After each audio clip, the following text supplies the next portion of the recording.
Bismillahirrahmanirrahim. Assalamualaikum warahmatullahi wabarakatuh. Alhamdulillahi wassalatu wassalamu ala rasulillah Nabiyina Muhammadin wa ala alihi wa sahbihi wa man walah. Na'am ayuhat tulab wa talibat. Kita lanjutkan pelajaran tarikh kita. Kita sampai beberapa pelajaran yang bisa diambil dari pembahasan tentang apa? Yaitu tentang hijrahnya Nabi SAW dari Mekah menuju Madinah, menuju Yathrib. Nah, di antara yang bisa kita ambil pelajarannya adalah yang pertama, semangat Nabi SAW untuk menggunakan semua sebab dan sarana prasarana untuk berdakwah kepada Allah. Jadi yang namanya tawakal tidak hanya bergantung pasrah kepada Allah saja. Sudahlah, nanti kalau Allah berikan jalan keluar, bisa langsung Allah kirim dari Mekah langsung ke Madinah, bisa saja. Dengan tawakal begitu saja tidak. Tapi beliau sallallahu alaihi wasallam beliau sallallahu alaihi wasallam menggunakan sarana prasarana sebab untuk kelancaran dakwah kepada Allah Subhanahu wa taala. Apa saja? Di antaranya membuat strategi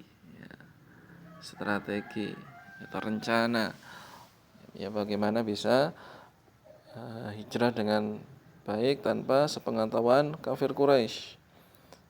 Di antaranya setelah Nabi sallallahu alaihi wasallam diberikan kabar oleh malaikat Jibril bahwasanya kafir Quraisy itu akan membunuh beliau menyuruh Ali, meminta Ali untuk tidur di tempat tidurnya pada malam tersebut. Kemudian beliau beranjak menuju Abu Bakar, mengabarkan bahwasanya beliau sudah dapat izin untuk hijrah ke Madinah.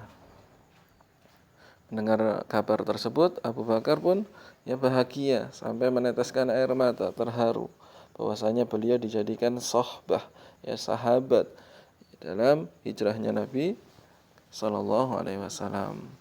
Di antaranya sarana dan prasarananya pula adalah tunggangan kendaraan.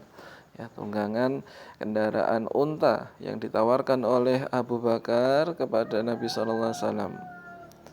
Jadi perlu kendaraan, perlu harta, perbekalan. Tapi Nabi SAW tidak mau digratiskan. Ini sebagai contoh pelajaran bahwasannya kalau bisa itu dakwah adalah dengan mengeluarkan biaya sendiri. Nabi SAW tidak mau untanya dengan gratis saja, tapi maunya unta itu dibayar dengan harganya. Kemudian juga sarana dan prasarannya adalah di riwayat yang lain disebutkan menyewa penunjuk jalan yang mahir. Disebutkan di sini Abdullah bin Uraikid yang masih musyrik Quraisy. Jadi boleh bekerja sama dengan orang kafir yang itu ada kemaslahatan agama. Di sini beliau menyewa penunjuk jalan. Kemudian di antara sarana prasarana nanti disebutkan beberapa orang diajak untuk kerjasamanya.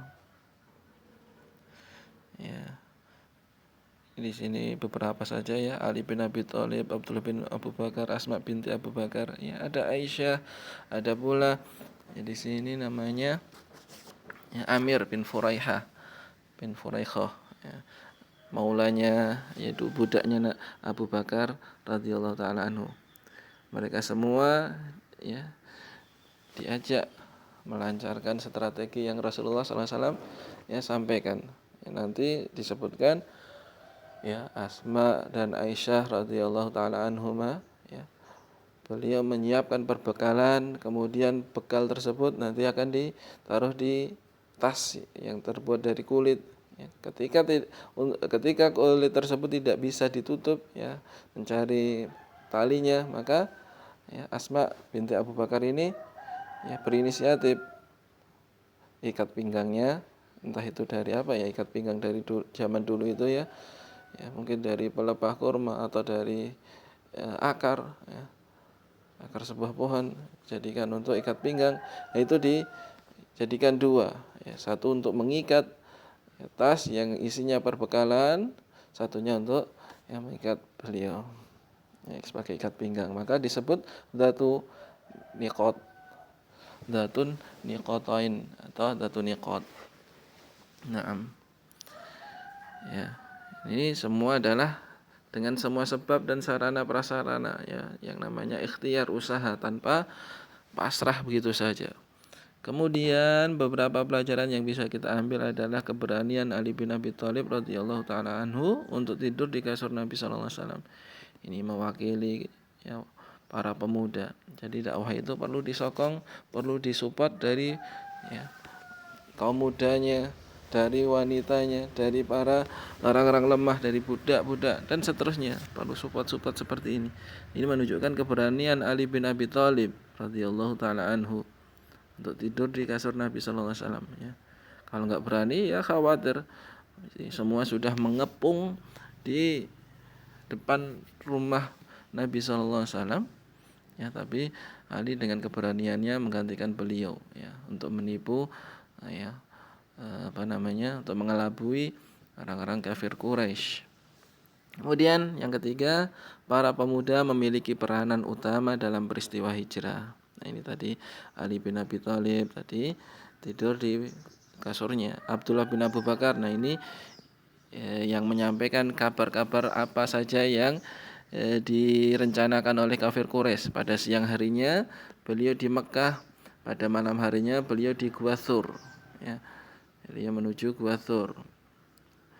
Kemudian Asma bintu Abu Bakar, ya, ini juga yang menyiapkan perbekalan.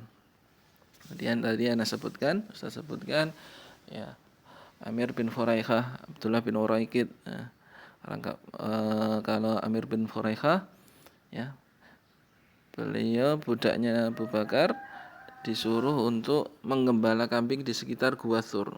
Menggembala kambing di sekitar Gua Tsur. Ya. Fungsinya apa?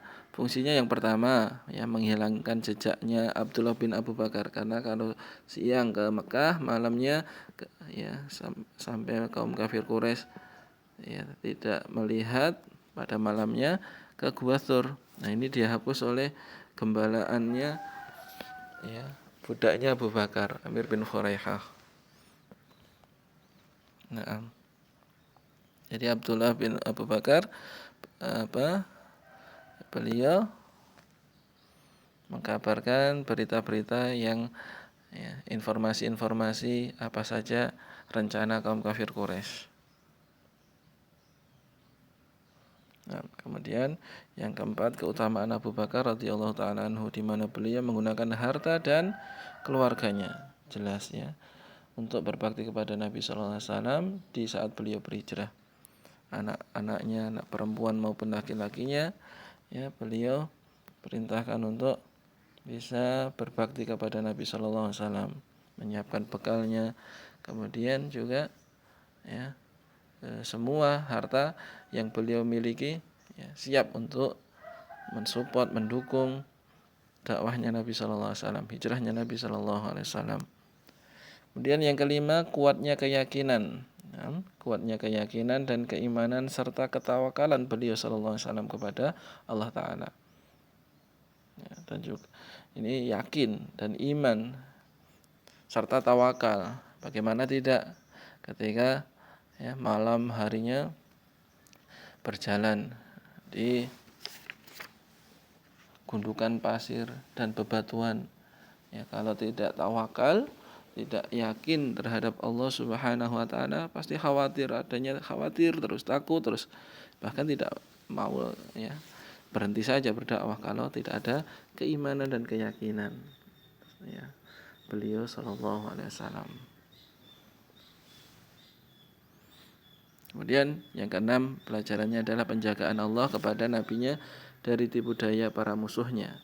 Bahkan sebagian mereka berubah menjadi pembela Nabi sallallahu alaihi wasallam, sebagaimana yang terjadi pada Suraqah bin Malik, ya, penjagaan beliau ketika, ya, sudah terdengar, sudah, ya, diketahui oleh orang-orang kafir Quraisy bahwasanya Nabi sallallahu alaihi wasallam telah keluar dari rumahnya, maka kaum kafir Quraisy membuat sayembara, siapa yang bisa membawa, ya, Muhammad, ya, mereka ke Mekah, baik hidup maupun mati, maka dia akan mendapatkan 100 unta. Ya, banyak sekali, jadi miliarder dengan sayembara ini. Ya, maka semuanya menyebar, semuanya mencari ya keberadaan Nabi Shallallahu Alaihi Wasallam. Ini tapi Allah jaga beliau. Ketika mereka semua sudah sampai di mulut gua Thur, ya, padahal ketika itu kalau mereka melihat di bawah kaki mereka, ya melihat bawah saja mereka akan mengetahui. Dan mungkin ada riwayat yang lain ya di Anda baca di As-Sirah Nabawiyah karya Abu Syahbah ini adanya mukjizat Allah Subhanahu wa taala. Jadi mungkin ada riwayat yang lain yang mengatakan di situ ditumbuhi di tengahnya ada pohon, kemudian ada sarang laba-laba, ada juga ya, sarang burung merpati yang ada telurnya. Nah, ini Allahu a'lam ya kebenarannya. Ya, yang jelas semuanya ini bukti dari penjagaan Allah Subhanahu wa taala. Bahkan sebagian mereka berubah menjadi pembela ya. Maka pelajaran yang bisa diambil juga ya kasih sayang Nabi sallallahu alaihi wasallam, ya, rahmatnya ya. Rasulullah Muhammadur Rasulullah waladina ma'ahu asyidda'u 'alal kufari ruhama'u bainahum. Ya, Muhammad itu utusan Allah dan orang-orang yang bersama beliau mereka asyidda 'alal kufar, keras, tegas kepada kaum kafir. Ruhama ya, kasih sayang terhadap sesama ini ya. Ini kasih sayang beliau sallallahu alaihi wasallam ya. Ketika Suraqah bin Malik itu padahal berencana untuk membunuh beliau, membawa beliau ke Mekah lagi untuk jadi tebusan 100 unta. Tapi ketika beliau sallallahu alaihi wasallam padahal Suraqah itu jatuh ketika mau menghunuskan pedang, ya unta tunggangannya jatuh, kudanya jatuh. Kemudian berbalik, pedang itu terhunus kepada Suraqah ya. Tapi kasih sayang beliau, harapan beliau Suraqah ini menjadi masuk Islam dan benar sebagaimana yang terjadi pada Suraqah, beliau pun dilepaskan untuk kembali ke Mekah ya. Dan bahkan di riwayat yang lain Nabi sallallahu alaihi wasallam berdoa bahwasanya Suraqah itu akan memegang gelang-gelang dari Kisra, akan menaklukkan Kisra ya. Ini ternyata benar. Suraqah bin Malik itu menjadi pembela Islam dan Nabi sallallahu alaihi wasallam. Nah, ya, di antara pelajaran yang bisa kita ambil tadi di antaranya kasih sayang beliau sallallahu alaihi wasallam. Kemudian juga kita baca bahwasanya musuh-musuh dakwah tidak segan-segan membunuh para dai-nya. Musuh-musuh dakwah tidak segan-segan membunuh para dai. Maka seorang dai harus kuat baik fisik maupun mentalnya. Mentalnya yakin, ya, tawakal kepada Allah Subhanahu wa taala. Fisiknya pun demikian. Harus kuat. Karena musuh-musuh dakwah tidak segan-segannya mengganggu dakwah ini. Ya, bisa kita saksikan di Indonesia ini ya, beberapa dai mungkin sudah mendapatkan ya ancaman-ancaman bahkan ya aksi yang nyata menghalangi mereka dalam berdakwah. Kemudian juga di antara pelajarannya adalah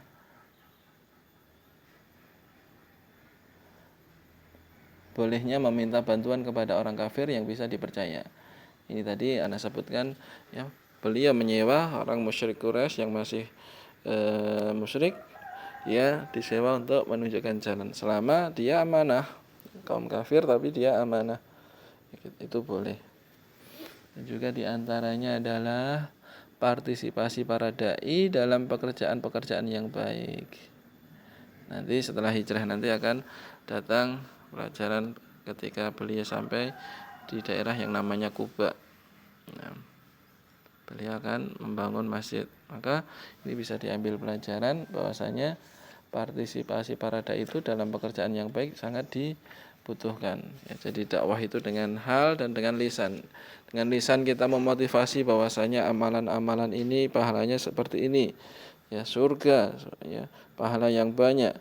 Dengan hal, dengan perbuatan seorang dai itu terjun langsung dalam yang namanya pekerjaan-pekerjaan yang baik. Nah, kemudian kegiatan dan juga latihan ini dikerjakan ya. Silakan dikerjakan. Nanti beberapa waktu lagi dibuat semacam rangkuman ya. Utamanya halaman berapa ini? Halaman 79 yang kegiatan akhir ini. Berikut ini tahun-tahun pada fase Mekah dari tahun ketiga sampai tahun ke-13. Tulislah di belakang dari masing-masing tahun tersebut peristiwa yang terjadi padanya. Ini dibuat seperti poster bisa ya. Jadi kalau poster itu kan ya dari tahun 3 ya, setelah masa kenabian, kotak di sini misalkan. Ya, kotak di sini tahun ketiga masa kenabian, setelah diutusnya Nabi sallallahu alaihi wasallam apa yang terjadi? Ya, tahun ke-5 di kotak di sini misalkan. Tahun ke-6 ya, ke-7, ke-10 dan seterusnya ya. Itu lihat di pelajaran-pelajaran sebelumnya ya. Ada nanti ya dakwah sembunyi-sembunyi terang-terangan, kemudian ya peristiwa gangguan yang dialami di Mekah, pengepungan, pemboikatan ya, sampai akhirnya ada ya hijrah ke Habasyah, ke Taif. Nah, itu kapan saja tahunnya. Kemudian ada bayat Aqabah, ada bayat Aqabah pertama, kedua, sampai ke tahun ke-13 ini adalah hijrah ini. Ya, ditulis dalam bentuk poster bisa, dalam bentuk rangkuman pun juga bisa, boleh. Ya, berlomba-lomba ya. Berlomba-lomba menampilkan rangkuman yang menarik. Ya, tadi dibuat poster. Insya Allah Ustadz juga akan coba buat ya seperti contoh lah. Ya, tahun 13 itu apa saja, tahun 12 apa saja yang terjadi, seperti itu. Ya, kegiatan akhir ini ya sebagai rangkuman kita dari belajar di masa-masa pandemi. Jadi apa saja yang terjadi pada tahun ketiga setelah Nabi diutus sampai tahun ke-13 ya, rangkuman ini.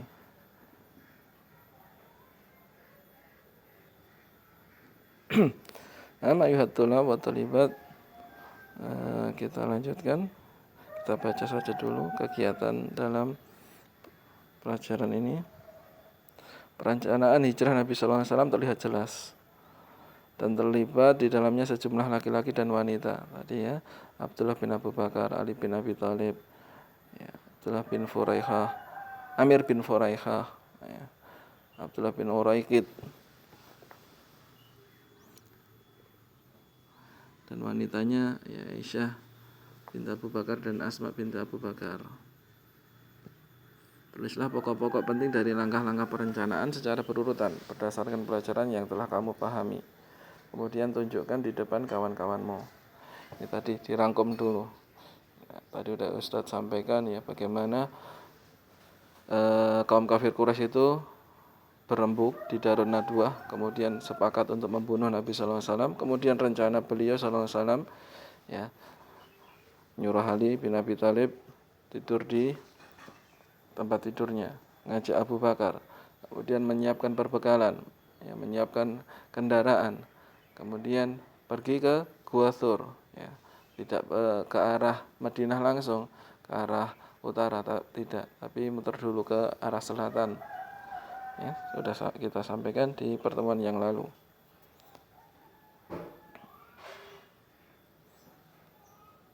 Ini juga bisa ya, permulaan dakwah itu ya Khadijah bagaimana menenangkan beliau. Kemudian beberapa peristiwa berikut adalah gangguan dari kaum kafir Quraisy. Ya. Khadijah pula yang menjaga beliau.